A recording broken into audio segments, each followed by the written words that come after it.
Eagle, যাকে আমরা আকাশের রাজা বলি, সাহসিকতা, শক্তি এবং গতির প্রতীক। এই পাখিটি হাজার হাজার বছর ধরে প্রকৃতির ভারসাম্য বজায় রেখে এসেছে।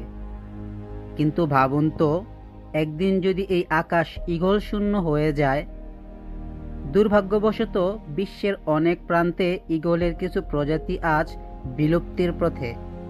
কেন প্রকৃতির এই শিকারী পাখিটি হারিয়ে যাচ্ছে?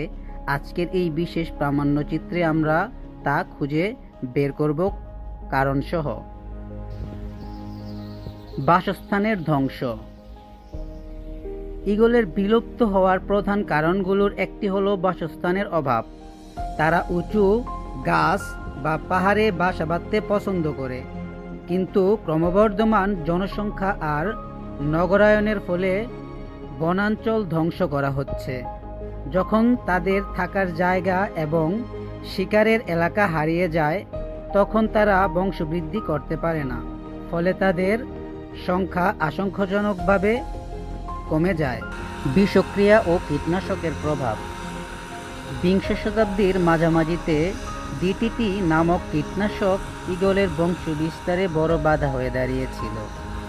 এই বিষ সরাসরি ঈগলকে না মারলেও তাদের ডিমের খোসাকে পাতলা করে দিয়েছিল, ফলে মা পাখি ডিমে তা দেওয়ার সময় খোসা ভেঙে যেত এবং ছানা বের হতে পারত না।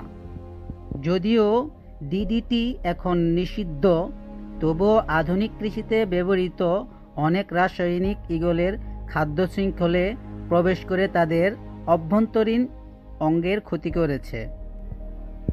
খাদ্যের অভাব ও পরিবেশ দূষণ। ঈগলের প্রধান খাদ্য মাছ এবং ছোট প্রাণী। জলবায়ু পরিবর্তন এবং পানি দূষণের কারণে নদ নদী থেকে মাছ কমে যাচ্ছে। এছাড়াও মানুষ যে প্লাস্টিক বা আবর্জনা ফেলে, তা অনেক সময় ঈগলের পেটে যায়, অথবা তারা বিষাক্ত শিকার খেয়ে মারা যায়। খাদ্যের অভাব তাদের প্রজনন ক্ষমতা কমিয়ে দিচ্ছে। মানুষের শিকার ও বৈদ্যুতিক শক। অবাক করার মতো হলেও সত্যি, অনেক জায়গায় ঈগল শিকার করা হয় তাদের ডানা বা পালকের জন্য। অনেক দেশে তাদের ঐতিহ্য অংশ হিসাবে মারা হয়।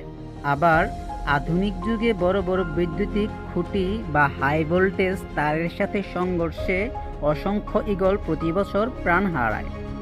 এটি একটি বড় নীরব ঘাতক। বিলুপ্তির মেঘ হয়তো ঘন হয়ে এসেছে, কিন্তু আশার আলো এখনও আছে। বিশ্বব্যাপী বিভিন্ন পরিবেশবাদী সংগঠন ঈগল রক্ষার কাজ করছে।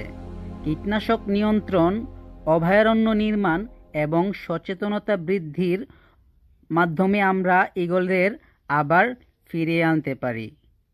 প্রকৃতি আমাদের নয়, আমরাই প্রকৃতির অংশ। ঈগল শুধু একটি পাখি নয়, এটি আমাদের বাস্তুসংস্থানের একটি গুরুত্বপূর্ণ অংশ। আকাশের এই রাজাকে কি আমরা হারিয়ে যেতে দেব, নাকি আগামী প্রজন্মের জন্য রক্ষা করব, তা সিদ্ধান্ত আমাদের। প্রিয় সুধী দর্শক, এরকম আরও জানা অজানা তথ্য জানতে চ্যানেলটি সাবস্ক্রাইব করে পাশে থাকুন। ধন্যবাদ সবাইকে।